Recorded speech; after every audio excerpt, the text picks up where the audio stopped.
एक समय में एक व्यक्ति रहा करता था और वो अपनी रोज़ी रोटी चित्रकारी करके चलाता था। पेंटिंग बनाता और उसे बाज़ार में बेच देता और उससे जो पैसे मिलते थे उसी से वो अपना घर चलाता था। पर इसमें इंटरेस्टिंग बात तब शुरू होती है जब उसका बेटा थोड़ा बड़ा हो जाता है। वो आदमी अपनी पूरी ज़िंदगी पेंटिंग करता रहा और एक पेंटिंग के 700 ही उसे मिला करते थे। जब वो बूढ़ा होने लगा तो उसने सोचा कि अब वो अपनी पेंटिंग बनाने की कला अपने बेटे को सिखा दे ताकि उसका बेटा भी इसी तरह पेंटिंग बनाए और बेचे और उससे पैसे कमा सके। और फिर उसने अगले ही दिन अपने बेटे को कहा कि तुम भी अब पेंटिंग बनाना सीख लो और इसे बेचना कैसे है वो भी सीख लो और पेंटिंग में रंग कैसे भरते हैं, पेंटिंग बनाने की पूरी जानकारी मैं तुम्हें सिखा दूंगा, जिससे तुम अपनी ज़िंदगी में पैसे कमा पाओगे और उससे अपना खर्चा चला पाओगे।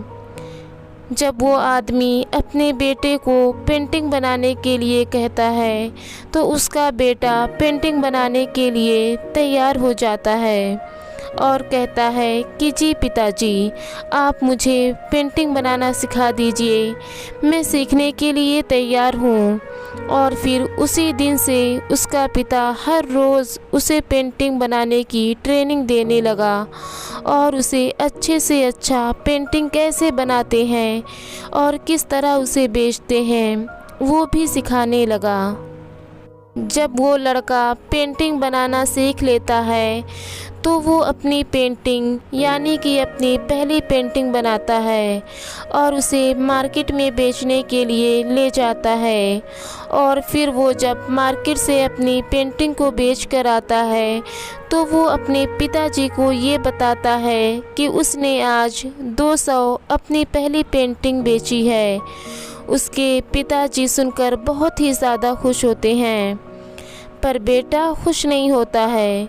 वो कहता है कि पिताजी, आपकी पेंटिंग तो 100 रुपये में 700 में बिकती है, मेरी पेंटिंग अभी भी ख़राब बनी है, इसलिए मुझे सिर्फ 200 ही मिले हैं। आप मुझे और अच्छे से बनाना सिखाइए ताकि मैं और अच्छी पेंटिंग बना सकूं और उसे 700 में बेच सकूं।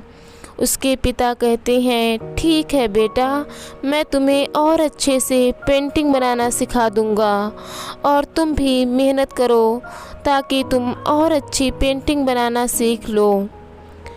फिर कुछ दिनों के बाद बेटा और अच्छे से मेहनत करने के बाद एक और पेंटिंग बनाता है। अब उस लड़के की ये दूसरी पेंटिंग थी।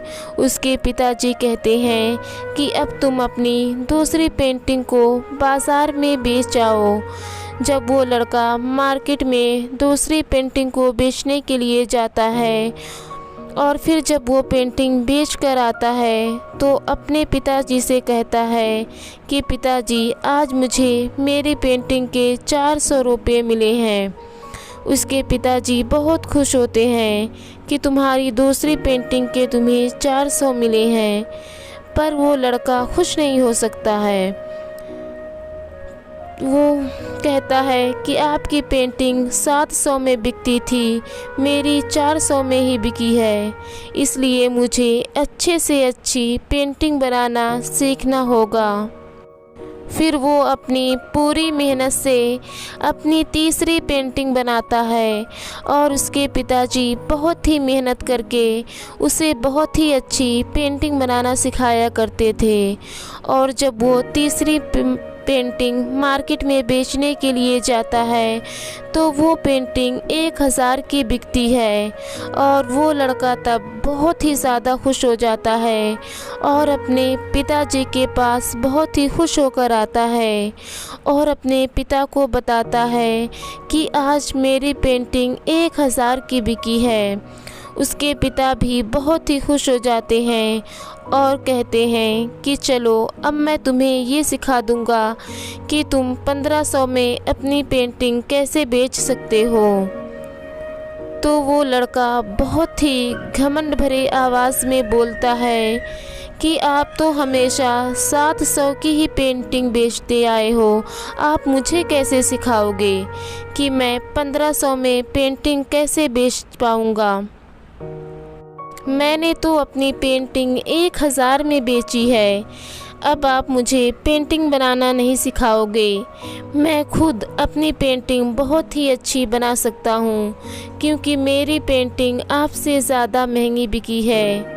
उस लड़के की सारी बातों को सुनने के बाद उसके पिता कहते हैं कि तुम बेटा मेरी ही तरह गलती कर रहे हो, मेरी गलती को तुम फिर से मत दोहराओ। मैंने भी अपनी ज़िंदगी में यही गलती की थी जो तुम आज कर रहे हो। उसके पिता कहते हैं कि जब मैं तुम्हारी तरह लड़का था और मेरे पिताजी मुझे पेंटिंग बनाना सिखाया करते थे तो वो अपनी पेंटिंग 500 में बेचते थे और उनसे पेंटिंग बनाना मैं सीखा करता था। फिर जब मेरी पेंटिंग 700 की बिकी तो मैंने अपने पिताजी से सीखना बंद कर दिया और अपने पिता को यही कहा जो तुम आज मुझे कह रहे हो। फिर उस दिन के बाद मेरी पेंटिंग कभी 700 से ऊपर नहीं बिकी क्योंकि मैंने अपने ज्ञान पर घमंड किया था और ये समझ बैठा था कि मुझे बहुत ही ज़्यादा ज्ञान मिल चुका है और मुझे अब सीखने की ज़रूरत नहीं है। इसलिए अगर आगे बढ़ना है तो ज़िंदगी में हमेशा सीखते रहो, नहीं तो तुम भी 1000 से ऊपर कभी अपनी पेंटिंग नहीं बेच पाओगे। फिर वो लड़का अपने पिता से पेंटिंग बनाना सीखने लगता है और महंगे से महंगी पेंटिंग बेचता है। मेरे प्यारे दोस्तों, अगर आप सभी को हमारी स्टोरी पसंद आती है तो वीडियो को लाइक, शेयर और चैनल को सब्सक्राइब ज़रूर कीजिएगा। तब तक खुश रहिए, प्यार बांटिए।